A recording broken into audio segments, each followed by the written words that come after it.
केंद्र सरकार को ज्ञापन देने तक की बात हुई है, सब कुछ हुआ है। लेकिन सबसे बड़ी बात यह है कि क्या बिहार को विशेष राज्य का दर्जा जो मांगा जा लेकर के 2014 से आई भारतीय जनता पार्टी एनडीए की सरकार पर अगर दोषारोपण करे तो संभव नहीं है। इससे पहले भी यूपीए की सरकार थी, वो भी नहीं दी।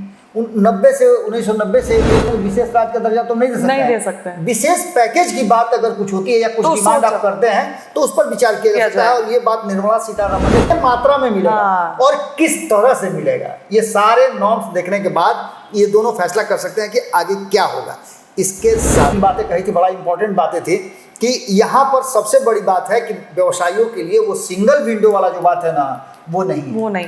आप आइए, फैक्ट्री लगाने के लिए आप जमीन ले लिए तो कोई दबंग उस जमीन पर कब्जा कर लेगा। पनोरमा ग्रुप, जो सोचता है वो करता है। नमस्कार, भारत लाइव देख रहे हैं आप और ये चर्चा गर्म है। देखिए, अब विधानसभा का सत्र आज से शुरू हो गया।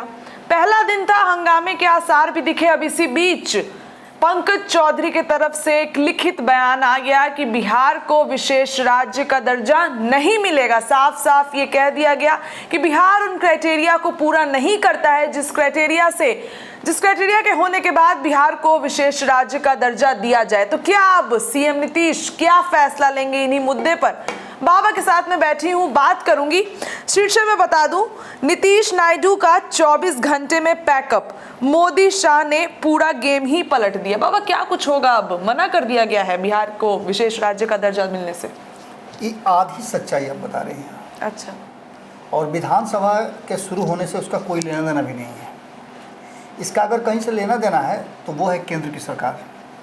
और केंद्र की सरकार में जब लोकसभा की कार्रवाई शुरू होने से पहले, बैठक शुरू होने से पहले सर्वदलीय बैठक हुई, तब से ही ये मामला सामने आ गया कि बिहार को विशेष राज्य का दर्जा नहीं मिलेगा। लेकिन जदयू ने डिमांड किया था उस दिन। जदयू का डिमांड आज कोई नया थोड़े है। जदयू ने बहुत पुराना डिमांड है जदयू का, और इसके लिए जदयू ने विधानसभा से भी पारित किया है। दिल्ली तक वहाँ गए हैं, वहाँ धरना प्रदर्शन से लेकर के केंद्र सरकार को ज्ञापन देने तक की बात हुई है, सब कुछ हुआ है। लेकिन सबसे बड़ी बात यह है कि क्या बिहार को विशेष राज्य का दर्जा जो मांगा जा रहा है ये उचित है या अनुचित है। सवाल पहले यहाँ शुरू होता है। कोई भी डिमांड आप करती हैं तो अगला देने में सक्षम है कि नहीं है। आप उस लायक हैं कि नहीं? आप उस लायक हैं तो बाद की बात है, लेकिन पहला देने में सक्षम है कि नहीं है ये जरूरी होता है। तब आता है कि अगर वो देने में सक्षम है तो आप उसके लायक हैं कि नहीं। ये दो प्रक्रियाएं हैं। दोनों प्रक्रिया कहीं ना कहीं फेल कर जाती है। पहली ये कि आप जिससे मांगने गए हैं उसके हाथ में है ही नहीं, वो दे ही नहीं सकता है, वो नियमों में बंधा हुआ है। तो इसका मतलब क्या है? इसका सीधा मतलब है कि आप कहीं ना कहीं लोगों को भ्रमित कर रहे हैं, जिसकी चर्चा विपक्ष लगातार कर रही है कि आप लगातार भ्रमित कर रहे हैं, नहीं दे सकते हैं। और ये मांग कोई आज से नहीं उठी है। अगर हम इस मांग को लेकर के 2014 से आई भारतीय जनता पार्टी एनडीए की सरकार पर अगर दोषारोपण करें तो संभव नहीं है। इससे पहले भी यूपीए की सरकार थी, वो भी नहीं दी। 1990 से ये माफ कीजिए 2000 से ये लगातार मांग चल रहा है कि बिहार को विशेष राज्य दर्जा। लेकिन इन सारी बातों के साथ साथ बिहार को विशेष राज्य के दर्जा से लेकर के बाकी की जितनी भी बातें हैं, उन सब बातों का लब्बुल-लुआब यही है कि क्या बिहार का विकास होगा और बिहार का विकास कैसे होगा। अब इसमें क्रेडिट लेने की होड़ है। इसी में मामला पूरा का पूरा जो है अटका हुआ था। कब, कैसे और क्यों, ये तीन चीज होता है किसी भी कारण को, हेतु को लागू होने। तो कब, यानी 2025 के चुनाव से पहले। हर चुनाव से पहले डिमांड होता रहा है बिहार को विशेष राज्य का दर्जा का। इस बार चुनाव खत्म हो जाने के बाद डिमांड उठा है, तो इसका मतलब कि कुछ ना कुछ बात जरूर है। तो सीधे नजर आ रहा है कि यहाँ मछली की आंख नहीं, मछली की पुतली पर नजर है। यानी 2025 पे नजर है। 2024 में जो परिणाम आए हैं वो परिणाम कहीं ना कहीं इस बात की तरफ हिला डुला रहे हैं एनडीए गठबंधन को कि क्या 2024 में भी जो हुआ वो इस तरह 2025 में ना हो जाए। लेकिन इस पर दावे की बात करें तो लगातार मैंने एनडीए गठबंधन के कई लोगों से बातचीत किया, कई वरिष्ठ पत्रकारों से, बड़े पत्रकारों से लगातार विधान परिषद में बातचीत हो रही है। इस बातचीत के बाद और इन सारी प्रक्रिया के बाद ये निकल करके सामने आ रहा है कि नहीं, बिहार को विशेष राज्य के दर्जा की ज़रूरत है और ये दर्जा जो है कहीं ना कहीं बिहार को मिलना चाहिए। सभी लोगों का ये मानना है, क्योंकि बिहार को अब एक विकास करना चाह रहा है तो विकसित राज्यों की श्रेणी में आने के लिए उसे कहीं ना कहीं इस चीज़ की ज़रूरत है। अब इन सारी परिस्थितियों को अगर बहुत गंभीरता से हम देखें, बहुत गौर से देखें, तो एक बात साफ साफ नज़र आ रहा है कि बिहार कहीं ना कहीं उस जगह पर आकर के खड़ा है जहाँ इसको कुछ विशेष सहायता की ज़रूरत है। तो ऐसी स्थिति में डिमांड किससे करेगा? तो केंद्र की सरकार से करेगा। केंद्र सरकार ने कह दिया कि नियमों में तो विशेष राज्य का दर्जा तुम नहीं दे सकते हैं। विशेष पैकेज की बात अगर कुछ होती है या कुछ डिमांड आप करते हैं तो उस पर विचार किया जा सकता है। और ये बात निर्मला सीतारमण ने पिछली बार चुनाव से पहले ही कह दिया था। तो एक बात तो यहाँ रास्ता खुलता हुआ नजर आ रहा है कि नहीं, बिहार को मिलेगा, कुछ जरूर मिलेगा, लेकिन क्या मिलेगा?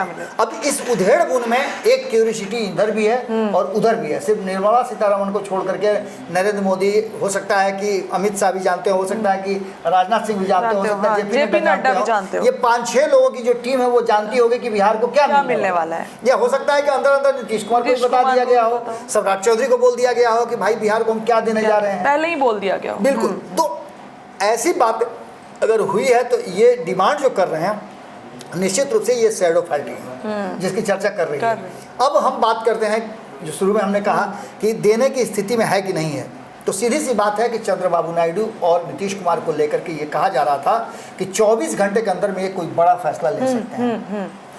चंद्रबाबू नायडू की तरफ से भी लगातार अपने राज्य के लिए विशेष राज्य का मांग हो रहा है, बिहार भी मांग रहा था।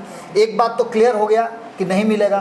अब मेन रास्ता जो मेन जगह जो है क्यों नहीं मिलेगा ये तो हमने बताया आपको। उसके पीछे है कि पहाड़ी इलाका होना चाहिए, दुर्गम क्षेत्र होना चाहिए, कम आबादी वाला राज्य होना चाहिए, जनजातीय समूह अधिक होना चाहिए, अंतर्राष्ट्रीय बॉर्डर से सटा होना चाहिए, पड़ोसी देश से जुड़े होना चाहिए, उसके सीमाएं जो हैं, ये सारी चीज़ें उसको उसके नॉर्म्स हैं जिसको दिया जा सकता है। लेकिन अब इससे बात आगे बढ़ गई है।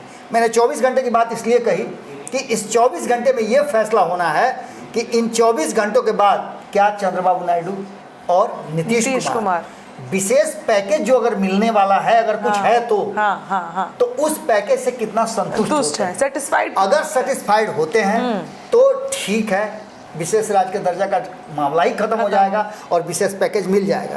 अब वो विशेष पैकेज किस श्रेणी में मिलेगा, किस किस कैटेगरी में मिलेगा, कितने मात्रा में मिलेगा और किस तरह से मिलेगा, ये सारे नॉर्म्स देखने के बाद ये दोनों फैसला कर सकते हैं कि आगे क्या होगा। इसके साथ साथ आपने जैसा कि बताया भी कि भारतीय जनता पार्टी और एनडीए की सरकार ने, मोदी के नेतृत्व में जो सरकार चल रही है, उस सरकार के गृह राज्य मंत्री ने साफ कर दिया है कि बिहार को विशेष है, किसी भी ऐसे राज्य को जो ये नॉर्म्स पूरा नहीं करते, नहीं मिलेगा। हमने बताया अगर नहीं पूरा करते हैं तो उनको नहीं मिलेगा। अब ऐसी स्थिति में पहले ही आपको पता होगा कि खास करके बिहार की बात करें तो बिहार में चिराग पासवान की बात करें जो कि नीति आयोग में है, जहाँ फैसला होता है कि विशेष राज्य का दर्जा दिया जाए कि नहीं।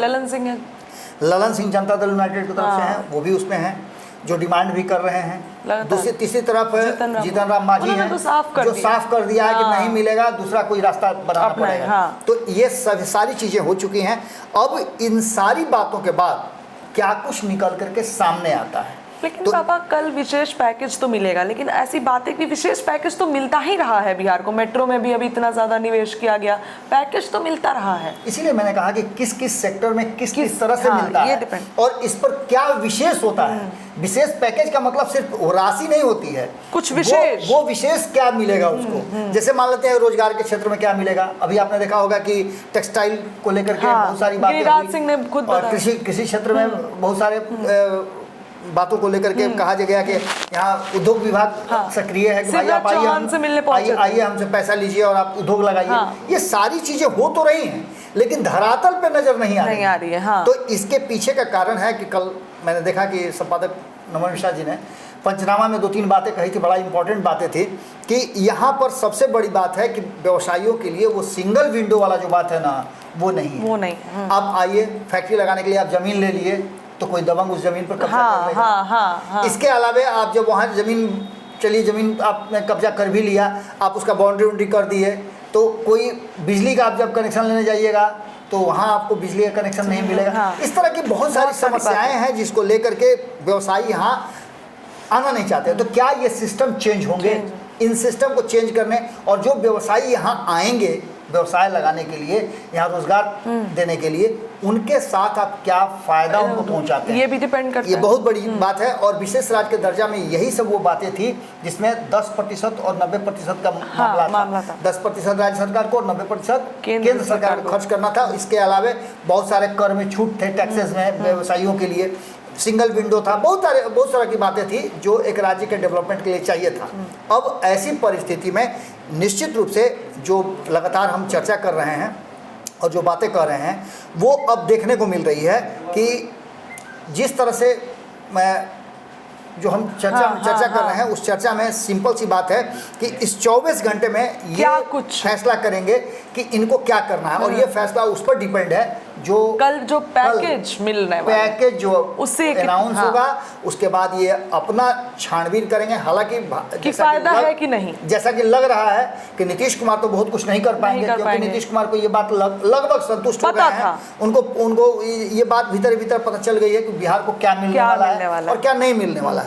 तो नीतीश कुमार के लिए तो बहुत ज्यादा नहीं है, लेकिन चंद्रबाबू नायडू इस पैकेज से संतुष्ट होते हैं कि नहीं होते हैं, ये तो देखने वाली एक बड़ी बात है। विपक्ष इसी का इंतजार भी कर रहा है।